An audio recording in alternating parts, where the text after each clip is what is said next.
आज की कहानी का नाम है तितली का संघर्ष। एक बार एक आदमी को अपने गार्डन में टहलते हुए किसी टहनी से लटकता हुआ एक तितली का कोकून दिखाई पड़ा।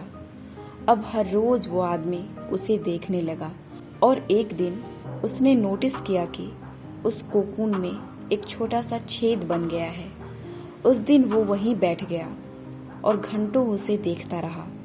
उसने देखा कि तितली उस खोल से बाहर निकलने की बहुत कोशिश कर रही है, पर बहुत देर तक प्रयास करने के बाद भी उस छेद से नहीं निकल पाई और फिर वो बिल्कुल शांत हो गई, मानो उसने हार मान ली हो। इसलिए उस आदमी ने निश्चय किया कि वो उस तितली की मदद करेगा।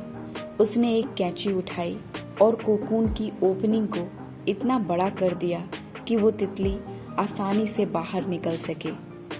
और यही हुआ। तितली बिना किसी और संघर्ष के आसानी से बाहर निकल आई, पर उसका शरीर सूजा हुआ था और पंख सूखे हुए थे। वो आदमी तितली को ये सोचकर देखता रहा कि वो किसी भी वक्त अपने पंख फैलाकर उड़ने लगेगी, पर ऐसा कुछ नहीं हुआ।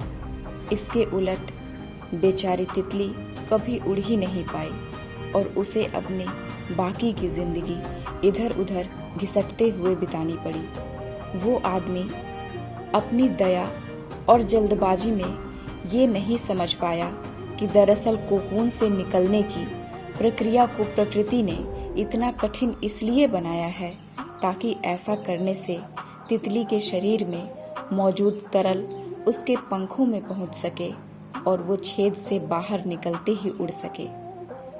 वास्तव में कभी कभी हमारे जीवन में संघर्ष ही वो चीज होती है जिसकी हमें सचमुच आवश्यकता होती है। यदि हम बिना किसी स्ट्रगल के सब कुछ पाने लगे तो हम भी एक अपंग के समान हो जाएंगे।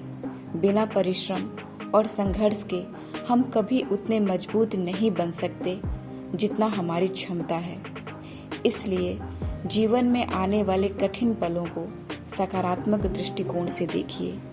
वो आपको कुछ ऐसा सिखा जाएंगे जो आपकी जिंदगी की उड़ान को पॉसिबल बना पाएंगे।